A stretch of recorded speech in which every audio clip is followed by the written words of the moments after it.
বর্তমান সময়েও নানা ধরনের ট্যাগ আমাদেরকেও দেয় কি দেয় না বলেন? দেয়। আমাদেরকে কি বলে? মৌলবাদী বলে, বলে বলে ওই যে রাজাকার বলে। হ্যাঁ, রাজাকার রাজাকার খেলার দিন শেষ। এই কার্ড দিয়ে আর খেলার দিন নাই।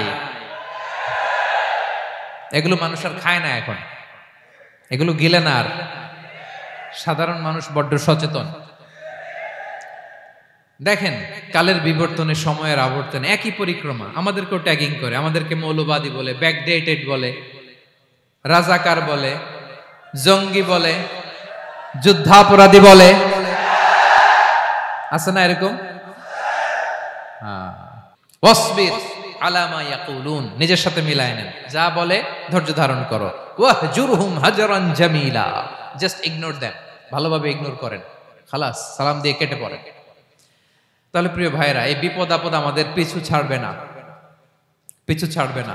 নবীদের পিছু ছাড়ে নাই, আমরা কোথায়? আমরা আর কি? বিপদ আমাদেরকে ধৈর্য ধারণ করতে হবে, মনোবল হারাইলে হবে না। দেখেন বিশ্বনবী কিভাবে আপনাদেরকে সান্ত্বনা দেয়। বিশ্বনবী বলেন, আজাবান লি আমরিল মুমিন, মুমিনের ব্যাপারটা বড় আশ্চর্যজনক। ফাইন্না আমরাহু কুল্লাহু লাহু খাইর, মুমিনের জীবনে যা ঘটে সবটাই খাইর, সবটাই কল্যাণ। ইন আসাবাতহু সাররাউ শাকারা ফাকানা খাইরাল্লাহ ওয়া ইন আসাবাতহু দাররাউ সাবারা ফাকানা খাইরাল্লাহ। মুমিনের জীবনে যদি সুখ আসে তাহলে মুমিন শুকরগুজার হয়, এটা তার জন্য ভালো। আর যদি মুমিন জীবনে দুঃখ আসে তাহলে সে সবর ইখতিয়ার করে, এটাও তার জন্য ভালো। সুবহানাল্লাহ।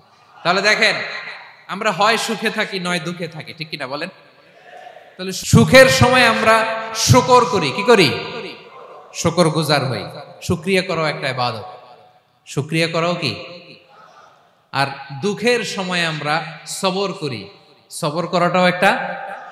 তাহলে আমাদের পুরো জীবনটাই ইবাদত, পুরো জীবনটাই। সুখের সময় শুকর আর দুঃখের সময় সবর। আওয়াজ করে বলেন, সুখের সময় শুকর আর দুঃখের সময়। এই দুই ইবাদত মুমিন জীবনে চলমান, কন্টিনিউয়াস, একটা উইন উইন সিচুয়েশন। কি বলেন?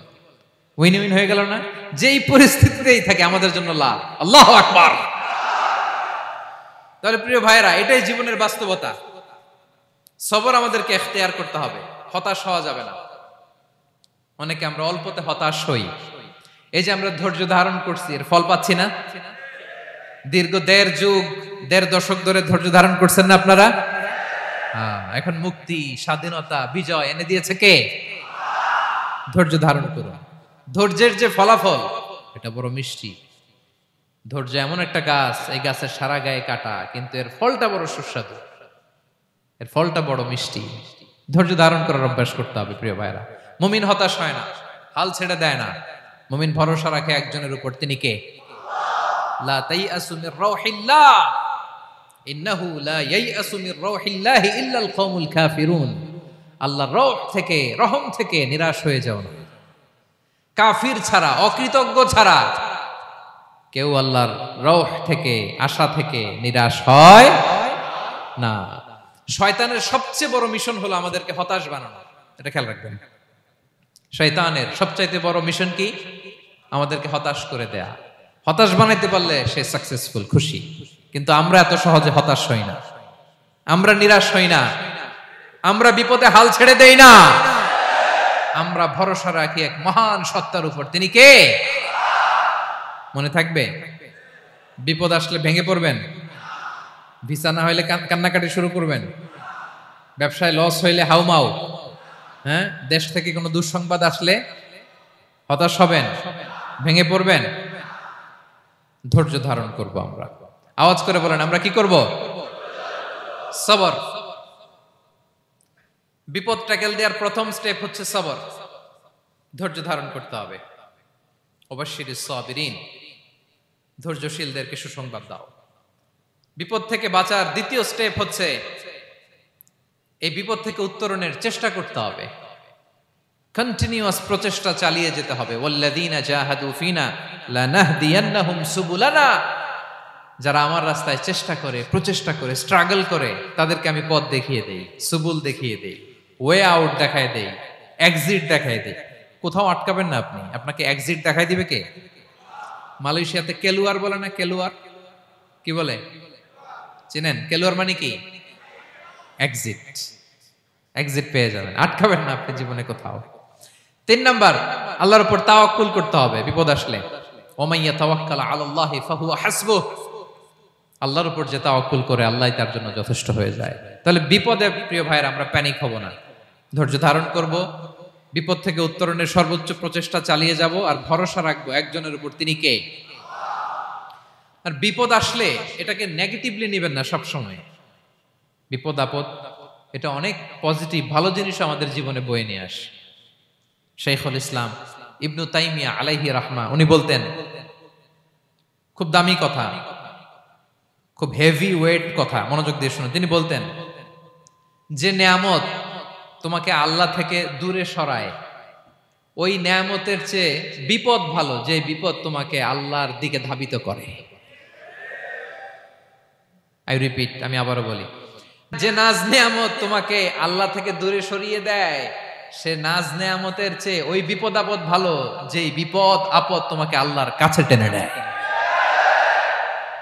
তাহলে বিপদ আপদ আসলে আপনি হতাশ হবেন? আর কখনো দুঃখ করবেন? মোয়ারের ভাইয়েরা, আর মন খারাপ করবেন? আপনি খেয়াল করে দেখেন, বিপদ আসলে আমরা আল্লাহরে ডাকি বেশি।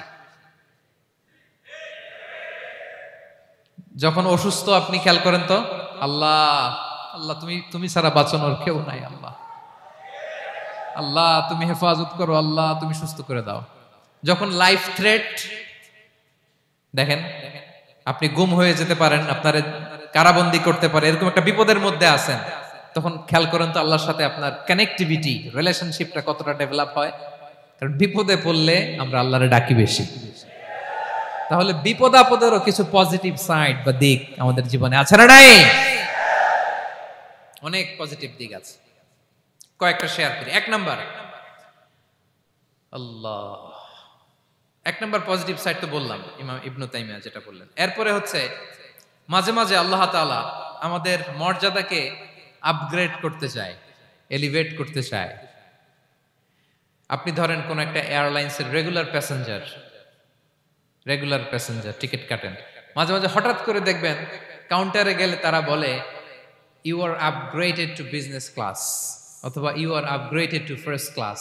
যেহেতু রেগুলার প্যাসেঞ্জার, অনেক মাইলস জমা হয়েছে, আপগ্রেড করে দেয়। আল্লাহ তাআলা মাঝে মাঝে চায় তিনি আমাদের মর্যাদাকে, র্যাঙ্ক, এটাকে আপগ্রেড করবেন, কিন্তু আমার যে আমল আখলাকের অবস্থা, ওইটা দিয়ে ওই আপগ্রেড র্যাঙ্কে যাওয়ার সুযোগ নাই। বুঝতেছেন কথা?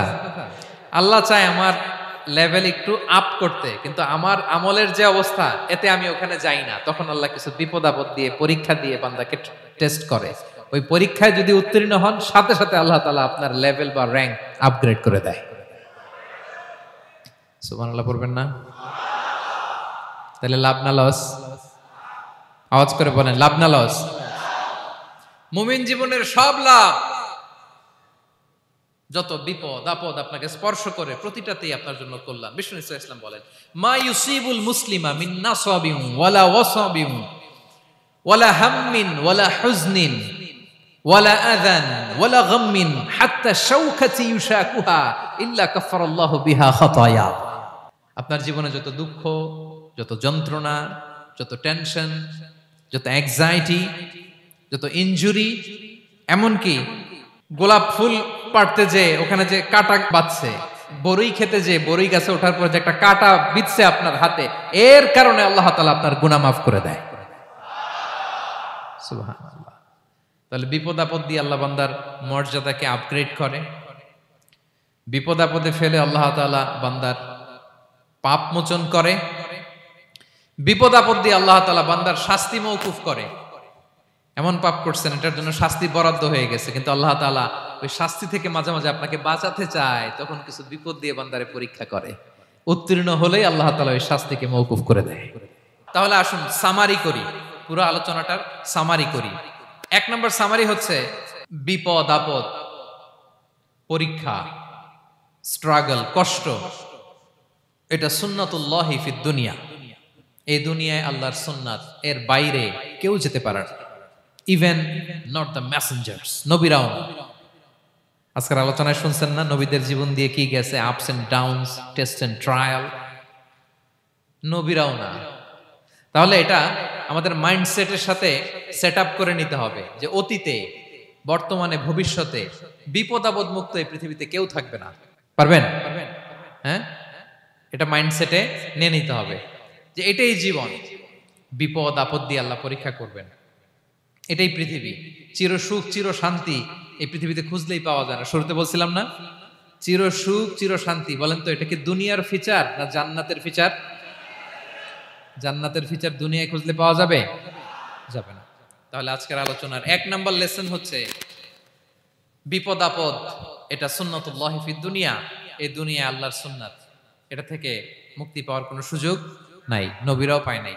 2 নাম্বার লেসন, বাঁচার যেহেতু সুযোগ নাই, we have to face it with patience, intellect and tawakkul.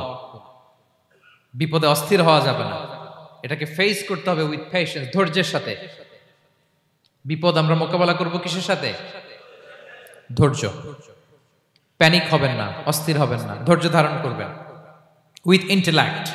আল্লাহর দেয়া আপনার ইন্টেলেক্ট খাটিয়ে এই বিপদ উত্তরণের সর্বান্তকরণের চেষ্টা প্রচেষ্টা আপনার চালায় যেতে হবে। আর সবশেষে আত-তাওয়াক্কুল আলাল্লাহ, ডিপেন্ডিং অন আল্লাহ, ভরসা করব কার উপর? আল্লাহর উপর। পারা যাবে তো?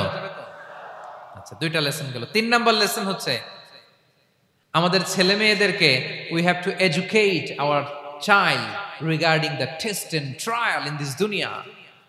দুনিয়ার এই বিপদ আপদের ব্যাপারে আমাদের ছেলে মেয়েদেরকে শেখাতে হবে, বুঝাতে হবে।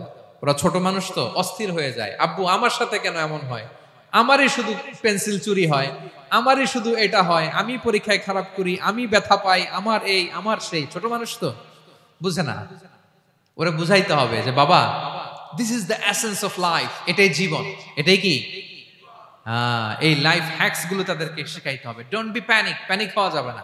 This is how life is design, এটাই জীবন, বিপদ আপদ আসবে, এটাকে মেনে নিতে হবে, ছেলে মেয়েদেরকে শিখাইতে হবে, তাহলে তারাও প্যানিক হবে না। পারবেন তো ইনশাআল্লাহ? আচ্ছা, 4 নাম্বার লেসন হচ্ছে যেটা আমরা জানলাম, এই বিপদ আপদ সবসময় আমাদের জন্য খারাপ না। সামটাইমস ইট ব্রিংস খায়ের for us if dealt properly. ঠিকমতো বিপদকে ডিল করতে পারলে এটা আসলে আমার জন্য আখেরে কল্যাণই বয়ে নিয়ে আসে। কি বলেন, তাই না? কল্যাণ বয়ে নিয়ে আসে। সব শেষ কথা হলো আমরা যেন এই বিপদগুলোকে প্রপারলি ডিল করতে পারি, আমরা যেন সবর ইখতিয়ার করতে পারি। আল্লাহর কাছে চাইতে হবে, দোয়া করতে হবে, কারণ তৌফিক দেওয়ার মালিক কে? আল্লাহর কাছে যেন আমরা কায়মনোবাক্যে প্রার্থনা করতে পারি, আল্লাহ এই বিপদকে যেন আমরা ডিল করতে পারি উইথ সাবর, উইথ ইন্টেলেক্ট, উইথ তাওয়াক্কুল। আসল হাতিয়ার হচ্ছে এটা, দোয়া। আল্লাহর কাছে চাইবেন, মনোযোগের সাথে চাইবেন, আন্তরিকতার সাথে চাইবেন। উদউল্লাহ ওয়া আনতুম মুখিনুনা বিল ইজাবা। বিষ্ণু বলেন এমন ভাবে চাও যেন তুমি অনেকটা কনফার্ম যে তোমার দোয়া আল্লাহ কবুল করবেনই, এমন ভাবে চাও। অনেকে রোবোটিক দোয়া করে। রোবোটিক দোয়া মানে দোয়ার মধ্যে প্রাণ নাই, ধ্যান নাই, মন নাই, আগ্রহ নাই, ভালোবাসা নাই, ওই দোয়া আল্লাহ কবুল করে না।